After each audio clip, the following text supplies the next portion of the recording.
Thank you, counsel. At this time, I will call 125-430, State of Kansas versus J.L.J. Johnson.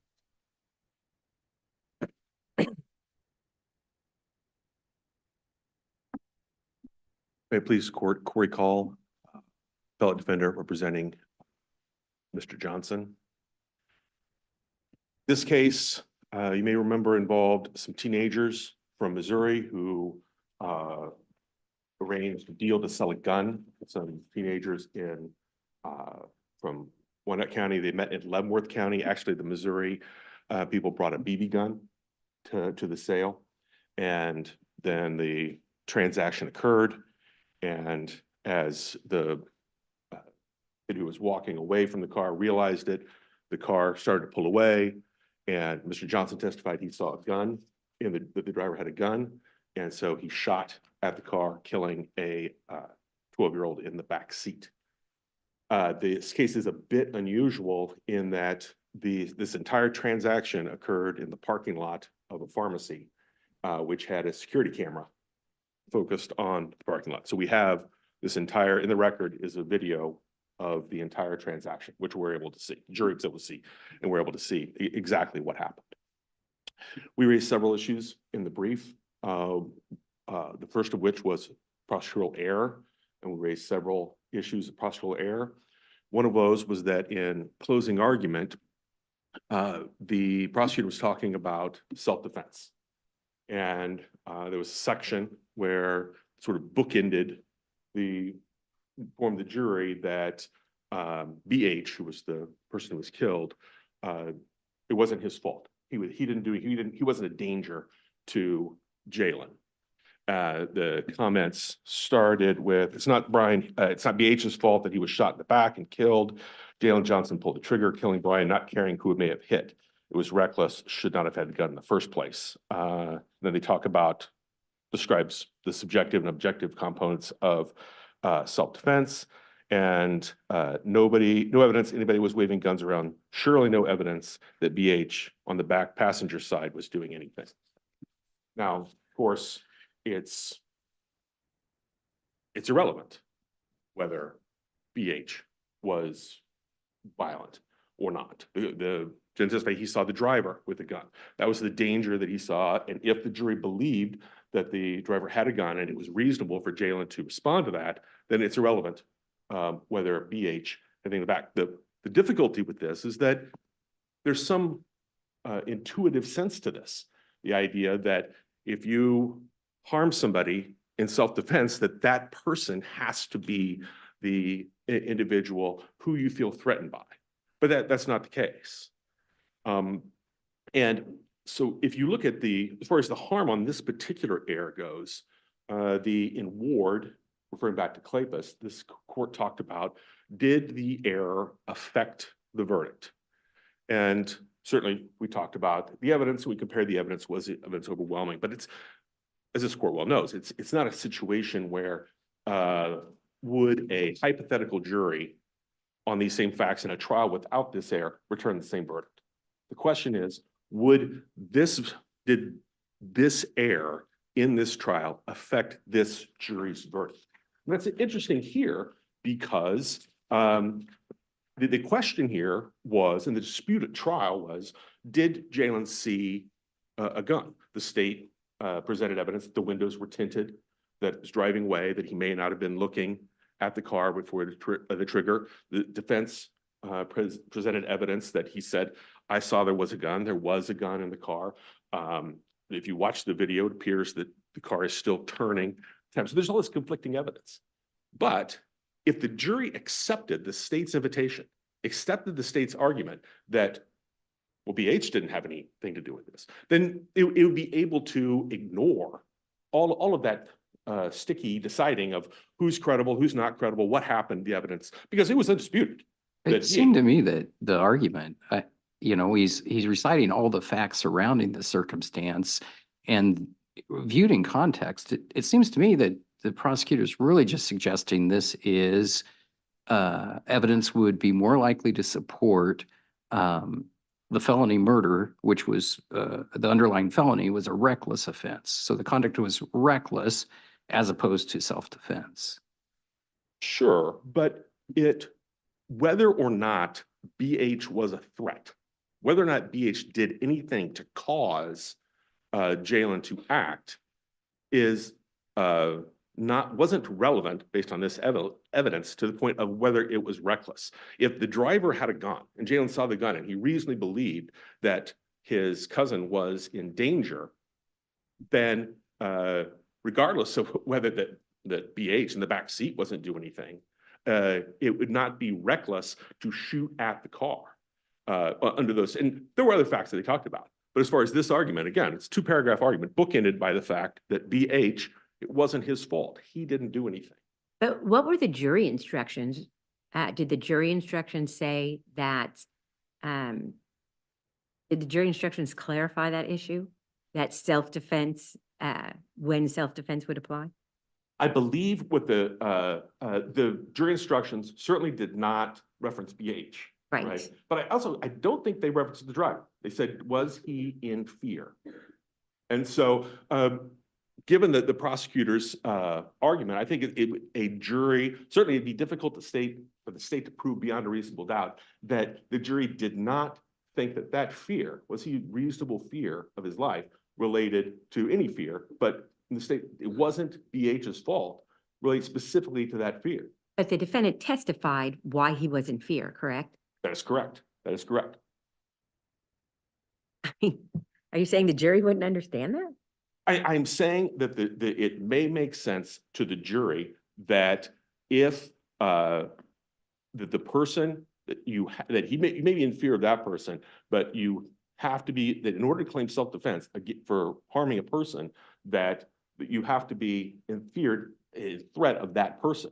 Okay, so what you're saying is that the defendant gets up and testifies and says, I saw a gun, and so I was in fear that my cousin was going to die, and so I shot. And then in closing argument, this statement is made about BH didn't have a gun, he didn't do anything. And then the jury instruction is given that said, if you believe that he was in fear of his cousin, not specifically with the names, but a third party, and that the jury is going to think, oh, I think this jury instruction means that if he was in fear of BH was going to kill his cousin, you think the jury would think that? Is that reasonable to think? I think, given the state's comment, that I don't know how you interpret the state's comment as arguing anything but that. But the sentence before is no evidence anybody was waving guns around. So doesn't that imply that he really is looking at the entire scene and really focusing the jury on that as well? I mean, would it have made a difference if he had said the driver didn't have a gun, the front seat passenger didn't have a gun, H didn't have a gun? But why would that kind of iteration be necessary when it's prefaced by no evidence anyone was waving a gun? Well, I think it's the difference is in this case, the state focused the invitation that the one individual they talked about, I don't believe it was even the driver, but the one individual they talked about was the person who was harmed. And I think it would have made a difference if they'd gone through each individual person, then it wouldn't have specified the person who was harmed, which I think it's reasonable that it's not going to be the driver and it's not going to be the other person who wasn't harmed and who nobody said had a gun. I think that's the jury would understand that. But if you're talking about the person who was harmed, it wasn't his fault that he was shot, that a jury could understand that to mean that he has to be the one who was at fault. I think that's the very purpose of the statement. So for purposes of my question, let's assume you've convinced us that your interpretation of the prosecutor's argument is correct. In other words, the prosecutor was saying exactly what you're saying was said.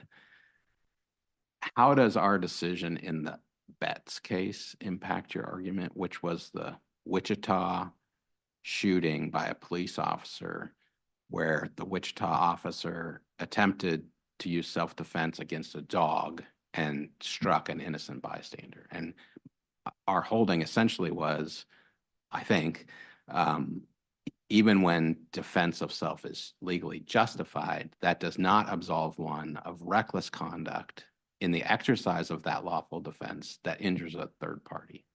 Sure, and I think that the key to that is, was BH a third party? I think the question is, I don't think this What- court. I'm sorry to No, go interrupt, ahead. but No, please. but just to clarify the question I'm trying to ask, why can't a prosecutor argue, based on the existing state of the law, that even if the defendant was justified in the use of force, that justification cannot absolve him of the crime charged, which is reckless injury to the person in the backseat? And that seems like consistent with what you're saying the prosecutor was actually arguing. Sure, but that is only true, if I understand your question, that the state of the law would only apply to BH if he was an innocent bystander, as opposed to a co-conspirator, as opposed to Well, a cohort, as opposed to someone who was involved in the criminal activity with the person who had the gun, the danger. Couldn't the jury have drawn that inference from the evidence? Especially since he was 12 years old and, you know, And that's the exact argument the prosecutor's making. He wasn't involved. That is the argument, right. as you've characterized it. Right, but I understand that, but I don't think that that is a reasonable argument under Betts that, sure, he's 12 years old, but he is in the car and he is involved in the conspiracy, in the crime. If he could have been, I don't know if a 12-year-old can be charged with aiding and abetting, but he could have been charged with aiding and abetting in the theft or the robbery or whatever happened in the crime. He was a participant of the crime by being in the car. There's no shortage of cases that, I mean, I don't think this court would hold that four guys in a car go do a drive-by shooting and only the shooter is responsible. You're in the car, you're culpable for that, absent some other circumstances. The second statement by the prosecutor. So when Jalen was talking to the police, he had said that, or I guess during his, the police officer told him that they killed a 12-year-old girl, and Jalen has a little girl. So he said he thought of his little girl, and the prosecutor then, in closing, stated that asked the jury, was he thinking about his daughter when he was holding a Glock 45 to watch over a gun deal? Was he thinking about his daughter when he shot 12 rounds? Was he thinking about his daughter when he went back to house and did some cocaine? Was he thinking about his daughter when he told multiple versions of what happened? Was he thinking about his daughter when he killed BH? And yeah, the question here for the jury was, I mean, it was what he was thinking at the time, but it had nothing to do with his daughter. These statements were designed solely to inflame the passions of the jury and for them to decide that Yes. not credible. Sorry, I didn't mean to interrupt Oh, you. no. I have a question about that argument. Okay, so he did testify that he was thinking of his daughter right before he went into the interviews with the detective. That was his direct exam. On cross, the state asked those very questions that you're identifying as that were repeated in closing argument. So essentially, it looks to me from the record, the prosecutor simply restated the very cross-examination questions that were presented to Mr. Johnson. And those questions and the testimony elicited were not objected to. And it almost seems to me that when we frame, all the prosecutor does in closing is simply repeat the questions that were asked on cross. It almost seems to me like framing it as prosecutorial error at that point circumvents 6404's contemporaneous objection rule. What do you think about that? Because there's no argument saying that, oh, and that you can clearly see he's a bad father. It just simply seems to me a rehash of the evidence that went down on direct and cross. Well, I think it is it is erroneous both times. It wasn't objected to, so therefore the issue isn't preserved, and by statute, we can't raise it. It doesn't change the prejudicial effect or the error that occurred. It's just a procedural hurdle that we have on appeal. And the prosecutor is still bound not to try and inflame the passions of the jury. The fact that they did so without objection, and therefore we can't raise that as an issue in the fairness of the trial doesn't change the unfairness of doing it in closing argument.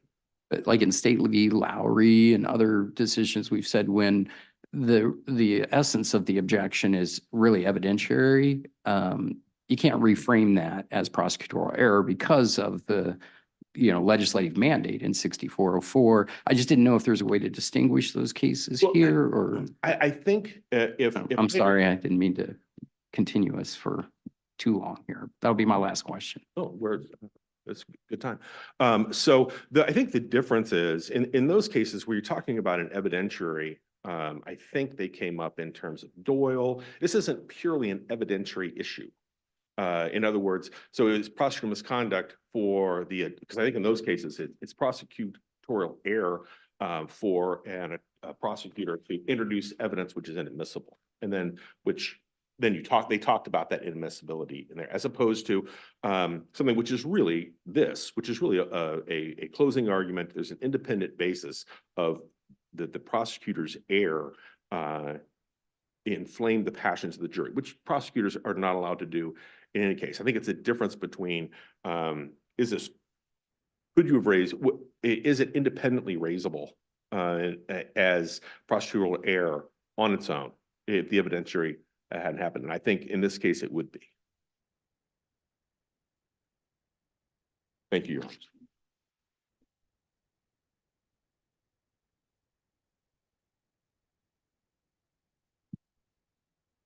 Please, the court.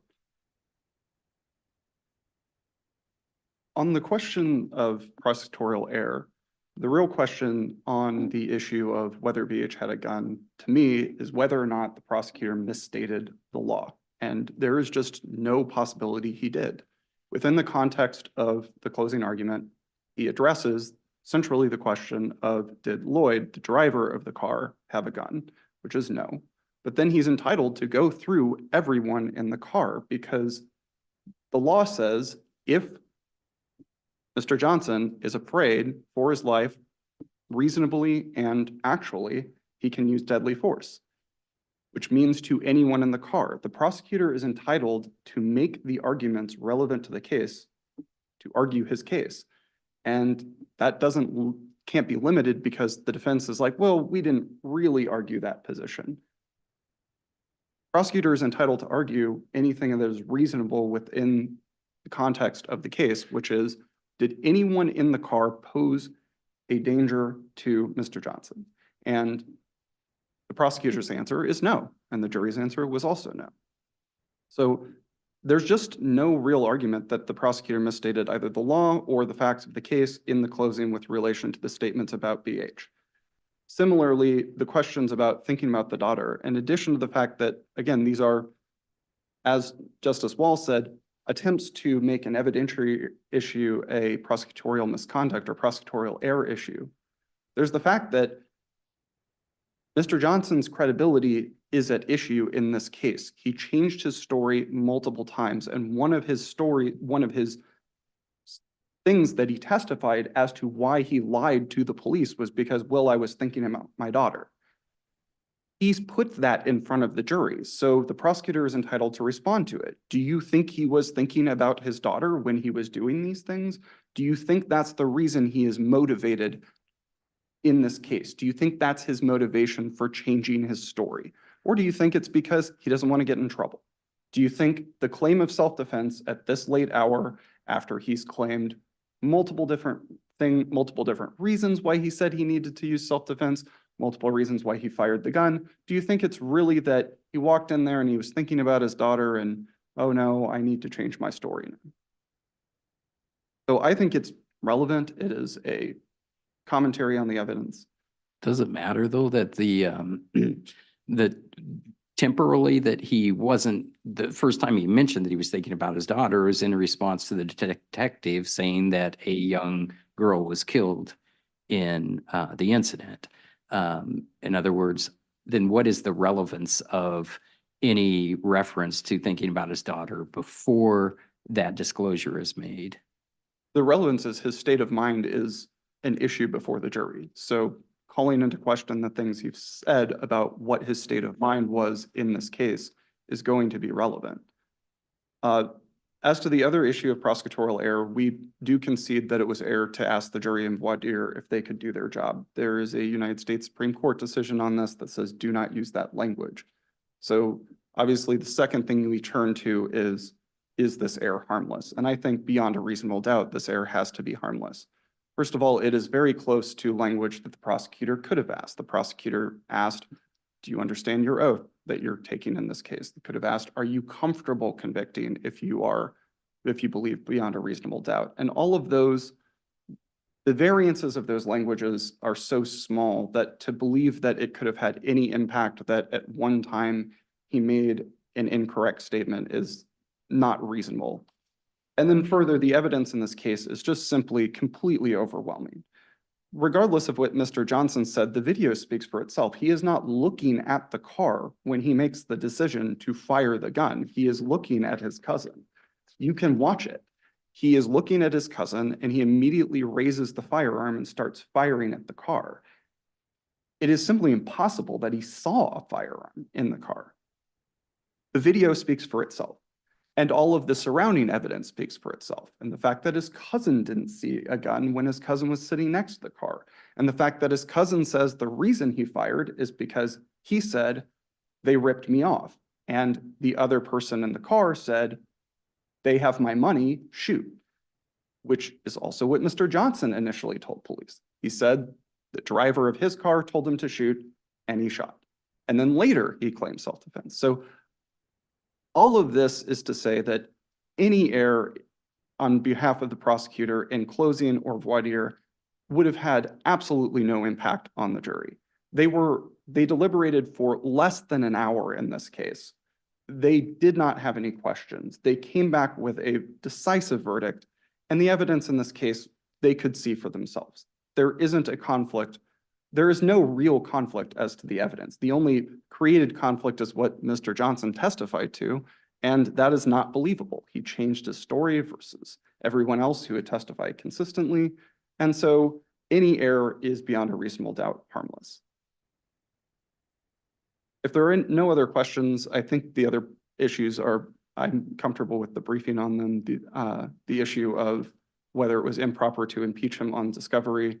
I don't think there's any case law to suggest that impeaching a witness based on the fact that they've seen other discovery or seen other witnesses is improper. And so I don't believe that there's any real issue there. Thank you. Thank you, Your Honor. 3 minutes.